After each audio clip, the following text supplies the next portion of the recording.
నమస్కారం డాక్టర్ శ్రీ ఆచార్య స్వామి గారు. నమస్కారం. సో కంటెంట్ స్టార్ట్ చేసే ముందు క్లాసెస్ ఎప్పుడు ఉంటుంది అనేది ప్రతి ఒక్కరు తెలుసుకోవాలనుకుంటున్నారు. ఎప్పుడెప్పుడు ఎక్కడెక్కడ ఉండే అవకాశం ఉంది? స్పెషల్ క్లాస్ ఏమైనా ఉందా? మనకి ఇప్పుడు ఏంటంటే అండి, మనకు ఈ 2024 ఈ 25 ఫిబ్రవరికి మనకి అనంతపూర్లో క్లాస్ ఉందండి. తర్వాత 3 మార్చి బెంగళూరులో ఉంటుంది, 10 మార్చి వచ్చి రాజమండ్రిలో ఉంటుంది, అలాగే 17 మార్చి వచ్చి హైదరాబాద్లో ఉంటుంది, మళ్ళీ 31 మార్చి వచ్చి తిరుపతిలో ఉంటుంది. ఇది మనకు ఎవ్రీ మంత్ షెడ్యూల్స్ ఇవి. అలాగే దీంతోపాటు మన స్పెషల్ క్లాస్ అని చాలామంది అడుగుతున్నారు కాబట్టి, చాలా రోజులైంది కాబట్టి, మన స్పెషల్ క్లాస్ వచ్చి హైదరాబాద్లో ఉంటుందండి. 7th ఏప్రిల్ 2024 అండి.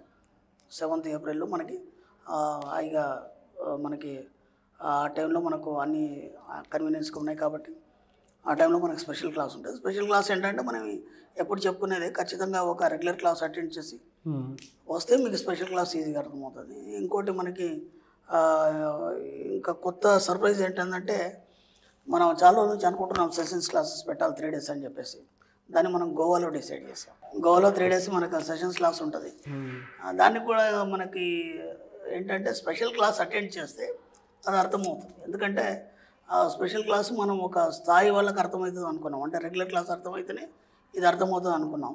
లేదు మీరు మేధావులు అనుకుంటే దానికి డైరెక్ట్ రావచ్చు. ఈ సెషన్ క్లాస్ ఎట్లా అంటే, ఖచ్చితంగా మీ జీవితానికి మీరు ఏదో ఒకటి మీరు సాధించాలి కాబట్టి ఆ విధంగా దాన్ని డిజైన్ చేయడం జరిగింది. అది డబ్బు కావచ్చు, మీ క్యారియర్ కావచ్చు, ఇంకేమైనా కావచ్చు. 3 days క్లాస్ ఉంటుంది గోవాలో. కాబట్టి ఈ స్పెషల్ క్లాస్ అటెండ్ చేస్తే మీకు అది ఇంకా అర్థమవుతుంది. దానికోసం మ్యాక్సిమం స్పెషల్ క్లాస్ అటెండ్ చేసే ప్రయత్నం చేయండి. అందుకే ముందుగా మనం స్పెషల్ క్లాస్ పెట్టాము, తర్వాత సెషన్ క్లాస్ ఉంటుంది. అది స్పెషల్ క్లాస్ అటెండ్ చేసిన వాళ్ళకే సెషన్స్ క్లాస్ ఉంటుంది.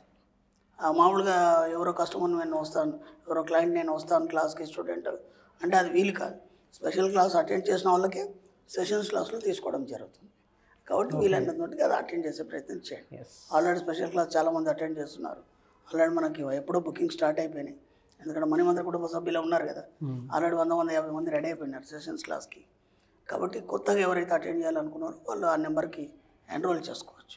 ఖచ్చితంగా స్పెషల్ క్లాస్ అటెండ్ చేస్తేనే దానికి రావాలి, లేకపోతే దాని ప్రవేశం ఉండదు. ఇది కరకండిగా చెప్పేస్తున్నాను. తాకట్టులో ఉన్న బంగారాన్ని విడిపించి ఆ రోజు ఆన్లైన్ రేటుకే మేము కొంటాం. Sharma gold company. So previous వీడియోలో మీరు ఒక మాట అన్నారండి, అంటే నీ తలరాత నువ్వే మార్చుకోగలుగు అనేటువంటిది. అండ్ దానికి ఒక కేస్ స్టడీ కూడా మీరు చెప్పడం జరిగింది. Anyways thank you sir, thank you so much. 597వ మనీ మంత్ర వీడియో, ఈ వీడియోలో ఏం చెప్తున్నారు? ఎట్లా అంటే జడత్వానికి కూడా ఒక చలనం అనేది ఉంటుంది. జడత్వానికి కూడా ఒక చలనం అనేది ఉంటుంది. అప్పుడు మనం కూర్చున్న కుర్చీ ఎప్పుడు ఇలాగ ఇక్కడే ఉండదు, దాంట్లో కదలిక లేదు. కానీ మన ఆలోచన ఊహ దాన్ని కదిలిస్తుంది. అర్థమైంది? లేకపోతే అది అలాగే ఉంటుంది. ప్రతిదానికి ఇక్కడ ఉన్న ప్రతి వస్తువు ఒక కదలిక ఉంది. అంటే జడత్వం అంటే వాటంతటా వాటి కదలలేనివి కూడా ఒక ఆలోచన ద్వారా అవి కదులుతాయి. కూర్చున్న చోట డబ్బు ఎలా వస్తుంది అంటే, మన ఆలోచనలని మనం ఎలా మారిస్తే జడత్వం నుంచి ఉండేటువంటి చలనం వైపు బయలుదేరినప్పుడు డబ్బు అనేది వస్తుంది. అదే విషయం చెప్పబోతున్నా. ఇక్కడ విచిత్రం ఏంటంటే, ఒక అడవిలో ఉన్నటువంటి ఒక కొండ రాయిగా మారి, అది శిలగా మారి, ప్రజల్లోకి వచ్చేసి ఒక గుడిలో ఒక శిల్పంలాగా మారి అది పూజలు అందుకున్నాడు. అడవిలో బండరాయి, అది దానికి అసలు చలనమే లేదు కదా, దానికి ఒక జడత్వం కదా. జడత్వం కూడుకున్నట్లాంటిది మనుషుల మధ్యలోకి వచ్చి ఈరోజు పూజలు అందుకుంటుందంటే మీ లోపల చలనం ఎందుకు రావట్లేదు? అర్థమవుతుంది? ఒక బండరాయిలో చలనం వచ్చింది. అసలు అడవిలో ఉన్న బండరాయిని ఎవడు అసలు ఆలోచన కూడా లేదు, కానీ దానికి చలనం వచ్చింది. ఎలా వచ్చింది? సామూహిక ఆలోచనల ఫలితాల ఏదైతుందో దానివల్ల చలనం వచ్చి అక్కడ నుంచి ఆ బండరాయి కట్టి శిల్పంగా మారి ఇవాళ అయోధ్య రాముడు ఎంత బాగున్నాడు, అవునా కదా? ఎంతమందిని మార్చాడు, కొన్ని వేల లక్షల మంది యొక్క మనసుల్ని ద్రవింపజేసింది ఆ శిల, అవునా కదా? ఒకప్పుడు అది ఎక్కడ ఉంది? అది కథల్ని స్తంభించిపోయినటువంటి చలనం లేని ఒక స్థితిలో ఉంది కదా. కాబట్టి అలాంటి వాటికి చలనం వచ్చినప్పుడు మీ లోపల చలనం ఎందుకు వస్తుంది అంటే, మీ జీవితాన్ని కొత్తగా మార్చుకోవడానికి. దీనికి రామాయణంలో ఒక చిన్న కథ చెప్తాను. మనకి రాముడు హే సీత హే సీత అని చెప్పేసి అడవిలో అంతా తిరుగుతున్నాడు. చెట్లని పుట్టల్ని రాళ్ళని పట్టుకొని తిరుగుతున్నాడు. తిరుగుతుంటే శివుడు పార్వతి ఇద్దరు చూశారు. ఓకేనా? చూసిన తర్వాత పార్వతి ఉంది కదా, రాముడు అంత తెలివైన వాడు, అంత గొప్పవాడు, అవన్నీ చెప్తావు కదా, ఆ రాళ్ళని పట్టుకొని ఆ చెట్లను పట్టుకొని నా సీత ఎక్కడ ఉందని అడిగితే అవేం చెప్తాయి, జడత్వం కూకున్నాయి కదా, అవునా కదా? అంటే అప్పుడు అంటాడు, అలా కాదు దేవి, నువ్వు ఒకసారి నీ దివ్య దృష్టితో చూడు, అప్పుడు నీకు అర్థమవుతుంది. అలాగా అని చెప్పేసి దివ్య దృష్టి చూస్తే రాముడి కోసం ఎప్పటి నుంచో వేచి ఉన్నటువంటి ఋషులు మునులు ఆ యొక్క బండరాళ్ళ రూపంలో చెట్ల రూపంలో ఉన్నారు. ఎందుకంటే రాక్షసులు వాళ్ళని హింసిస్తారు కాబట్టి ఆ రూపంగా మారి ఉన్నారు అక్కడ. అప్పుడు ఒక్కొక్క బండ శిలని ఒక్కొక్క చెట్టుని అలా కౌలించుకొని అడుగుతున్నాడు, నా సీత ఎక్కడుంది, సీత అక్కడ. దీనికి ముందు పార్వతి ఒక ఛాలెంజ్ పెట్టింది ఆయనతో, శివుడితోటి. ఒకవేళ రాముడు నిజంగా అలాంటి వాడు గొప్పవాడైతే నేను ఓడిపోయాను అనుకో, నేను రాను మళ్ళీ కైలాసానికి, నేను భూమి మీద స్థిరపడిపోతాను, ఓకేనా? ఒకవేళ కాదనుకో, అప్పుడు నువ్వెలా అంటాలా అని. లేదు, రాముడు గొప్పవాడు, మహా తెలివైనవాడు, నా మాట వినంటే ఏమేం చేస్తుంది. ఆయన దగ్గరికి వెళ్ళింది, రాముడి దగ్గరికి వెళ్ళేసి అచ్చు సీతలాగా వేషం వేసుకొని ఆయన ముందు ప్రత్యక్షమైంది. ప్రత్యక్షం కాగానే ఈయన సీత ముందర అక్కడ అమ్మవారు ఉంది కదా, ఆమె చూసి కూడా చూడండి పక్కకి వెళ్ళి మళ్ళీ రాళ్ళని కౌలించుకుంటున్నాడు, బండల్ని పట్టుకుంటున్నాడు. ఆయన ఆమెకు విసుకొచ్చి ఎదురుగుండా నిల్చొని, ఏమయ్యా నేను సీతని ముందున్నాను కదా, నువ్వేంటి ఇంత ముందర ఉండగా కూడా నువ్వు మళ్ళీ ఆ బండాలని రాళ్ళని చెట్లని ఎందుకు పట్టుకుంటున్నావు అంటే, అప్పుడు అంటాడు ఆయన, తూ కబాయి మా అంటాడు, అంటే నువ్వు ఎప్పుడు వచ్చినావు అమ్మ అంటాడు. అనగానే అమ్మవారు స్థానం అయిపోతుంది. ఇక అంతే, అమ్మని గుర్తించాడు కదా, నిజంగా రాముడు గొప్పవాడని చెప్పేసి ఇక నేను కైలాసానికి రానని అక్కడనే స్థిరపడిపోతాడు, అక్కడనే ఆలయాన్ని ప్రదర్శిస్తాడు రాముడు. అంటే చెప్తున్నాను, మనకి ఎలా ఉంటుందంటే మన ఆలోచన ఒక బండరాయిలాగా మారి ఒక సోమరితనంతో, ఒక లేజినెస్ అనేది మన యొక్క జీవితంలో కూడుకొని ఒక శిలలాగా ఒకే దగ్గర ఉండిపోయే వాళ్ళు చాలామంది ఉన్నారు.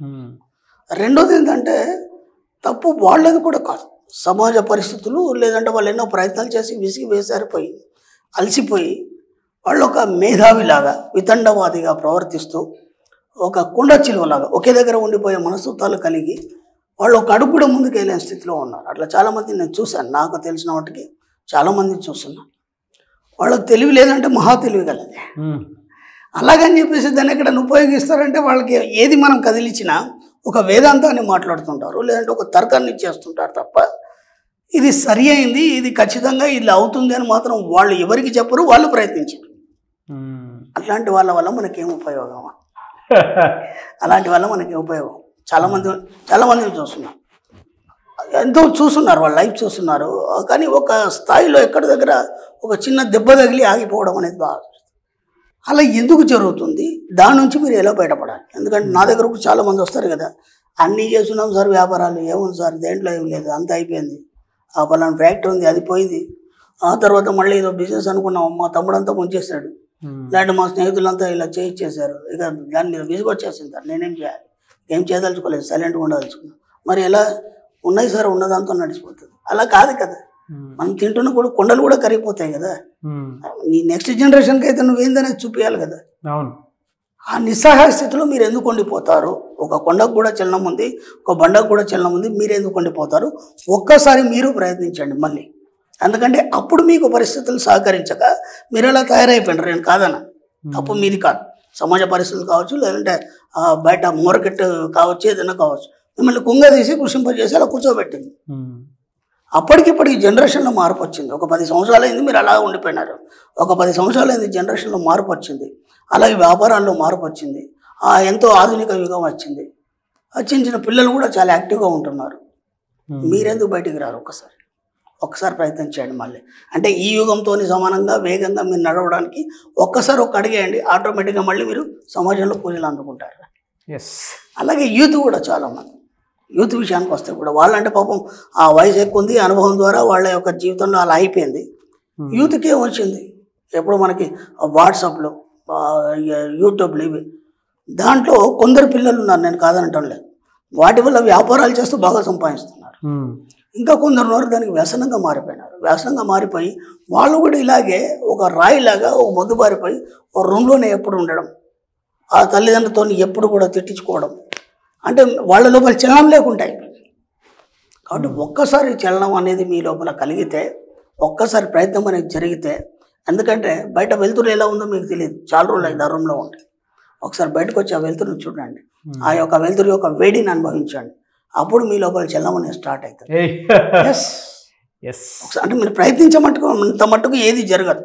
మీరు ఒకసారి బయటికి రండి, ఆ వెలుతురుని చూడండి, ఆ వేడి స్పర్శను అనుభవించండి, అప్పుడు మీ ఒళ్ళు పులకరిస్తుంది. ఒళ్ళు పులకరించినప్పుడు ఏదో కొత్తదనాన్ని ఆశిస్తుంది మీ మనసు, అప్పుడు కొత్తగా ఏదో చేయాలనే ఆలోచనలు వస్తాయి.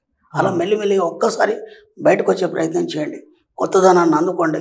ఏమి కాదు, ఒక్కసారి ఓడిపోయినాక మాత్రాన మీ జీవితం ఆగిపోదు. ఆ తర్వాత ఎన్నో విజయాలు మన సొంతం అవుతాయి. చాలామంది అంత అయిపోయింది అనుకున్న తర్వాత జీవితాలు మళ్ళీ స్టార్ట్ అయినాయి. కాబట్టి మీ జీవితం కూడా మళ్ళీ స్టార్ట్ అయ్యేది. ఒకసారి బయటికి రండి, ఈ జనస్రవంతిలో కలిసిపోయి చక్కగా మళ్ళీ బాగా సంపాదించండి, బాగా వ్యాపారాలు చేయండి, ఎప్పుడున్న పరిజ్ఞానాన్ని పరిపుచ్చుకొని బ్రహ్మాండంగా సక్సెస్ని సాధించండి. మేమే సార్, థ్యాంక్ యూ అండి. Thank you so much doctor Sri Acharya Anantakrishna Swami గారు. Thank you.